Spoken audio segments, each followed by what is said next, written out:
Mercoledì 25 agosto, San Ludovico. È il 237° giorno dall'inizio dell'anno, ne mancano 128 al termine.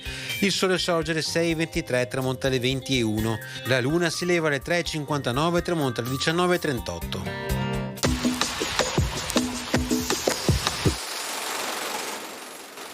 Il Maggior Consiglio emana un'ordinanza che recita così: vengono comminate gravissime pene contro chi venda il proprio voto nelle elezioni pubbliche.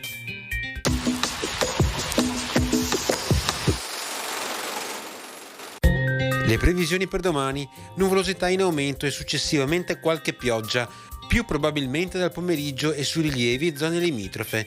Temperature fino al primo mattino in aumento, poi senza variazioni di rilievo eccetto diminuzioni laddove si verificheranno le piogge.